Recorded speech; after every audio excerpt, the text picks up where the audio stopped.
बिस्मिल्लाहिर्रहमानिर्रहीम।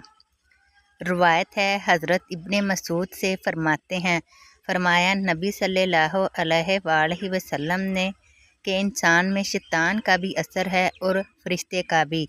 शैतान का असर तो मुसीबत से डराना और हक़ का जुटलाना है, लेकिन फरिश्ते का असर खैर का वादा करना और हक़ की तस्दीक करना है। जो ये आखिरी बात महसूस करे वो जान ले कि ये रब की तरफ से है, खुदा का शुक्र करे। और जो वो दूसरी चीज़ महसूस करे वो मरदूद शैतान से अल्लाह की पनाह मांगे। फिर ये तिलावत की कि शैतान तुम्हें फ़कीरी से डराता और बेहयाई का मशवरा देता है। तिरमिज़ी ने रवायत की और फरमाया ये हदीस गरीब है।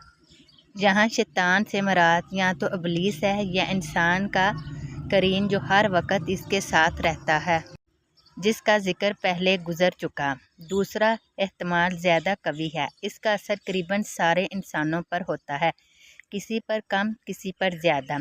इस तरह के वो खबीस बुराइयों को खूबियाँ और नेकियों को मुसीबत बनाकर दिखाता है, खैरात के इरादे पर फ़क्र से डराता है, नाजायज़ खर्चों के मौके पर नामूरी का लालच देता है। बहुत दफ़ा देखा गया है कि अक्सर मुसलमान हज्जो खैरात से घबराते हैं, लेकिन शादी ब्याह के हराम रसूम पर खूब दिल खोल कर खर्च करते हैं। ये इसी का असर है। रब फरमाता है, तर्जमा इसका यही मतलब है, इस तरह कि अगर सदका खैरात से नफ्स घबराए और शैतान फ़क्र से डराए तो ये फरिश्ता दिल में आवाज़ देता है कि मत डरो, सदक़े से माल बढ़ता है घटता नहीं। और फ़ौरन ये आयत सामने आती है। तर्जमा ये इस फरिश्ते का ही काम है। जो शख्स जिस आवाज़ पर कान धरता रहेगा वही आवाज़ कवी होती रहेगी और दूसरी आवाज़ मध्यम। बाज़ औलिया से शैतान मायूस होकर इन्हें बहकाना ही छोड़ देता है, क्योंकि नेक इरादा और अच्छे ख्यालात भी अल्लाह की नेमत हैं। शुक्र से नेमत बढ़ती है। नीज़ नेक इरादा को जल्दी पूरा करे कि पता नहीं फिर मौका मिले या ना, क्योंकि औज़ और ला हौला से शैतान भागता है। सूफिया कराम फरमाते हैं कि जो कोई सुबह शाम 21 बार ला हौला शरीफ पानी पर दम करके पी लिया करे तो इंशाअल्लाह वसवसा शैतानी से बहुत हद तक अमन में रहेगा। रवायत है हज़रत अबू हुरैरा रज़ियल्लाहु ताला अन्हु से, वो भी नबी सल्लल्लाहु अलैहि वसल्लम से रवायत करते हैं, फरमाया लोग पूछगछ करते रहेंगे हत्ता कि ये कहा जाएगा कि महलूक को खुदा ने पैदा किया तो खुदा को किसने पैदा किया।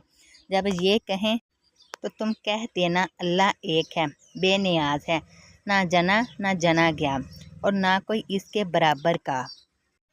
फिर अपने बाईं तरफ 3 बार फुटकार दे और मरदूद शैतान से अल्लाह की पनाह मांगे। ये अबू दाऊद ने रवायत की। हम उमर बिन अहवास की हदीस इंशाअल्लाह ताला बकरा ईद के खुतबे के बाब में ज़िक्र करेंगे। यानी हर मौजूद का कोई मौजूद चाहिए और अल्लाह भी मौजूद है, लिहाजा इसका मौजूद भी होना चाहिए। ये शैतानी वसवसा है। ख्याल रहे कि शैतान आलमों के दिल में आलमाना वसवसे और सूफियों के दिल में आशिकाना वसवसे, अवाम के दिल में आमियाना वसवसे डालता है। जैसा शिकार वैसा जाल। बहुत दफ़ा इंसान गुनाह को इबादत समझ लेता है। सुभानअल्लाह, कितने नफीस मंतकी दलाइल हैं। औलाद के लिए 3 शर्तें हैं। एक ये कि साहिब औलाद में 2 ही हो सके, क्योंकि औलाद बाप के साथ जिनसन एक और शख्सन दूसरी होती है। रब ताला जिनसियत और शख्सियत वगैरह से पाक है। अहद में इधर इशारा है। दूसरे साहिब औलाद का हाजतमंद होता है, अपनी विरासत या ज़ोरे बाजू के लिए औलाद चाहता है। परवरदिगार बेनियाज से समद है, ये फरमाया गया। तीसरा ये कि हर मुमकिन खुद मौजूद का हाजतमंद है। परवरदिगार वाजिब है, नेज़ बेटा बाप की मिसल होना चाहिए, रब की मिसल कोई नहीं। लम या लिद में इस तरफ इशारा है। ये थूक शैतान के मुंह पर पड़ेगा जिससे वह जलील होकर भागेगा, क्योंकि शैतान अक्सर बाईं तरफ से आता है। इससे मालूम हुआ कि कभी थूक से भी शैतान भागता है। बाज़ सूफिया दम करके थुतकार भी देते हैं। उनकी दलील ये हदीस है। अल-मसाबी जिल्द नंबर 1 हदीस नंबर 75।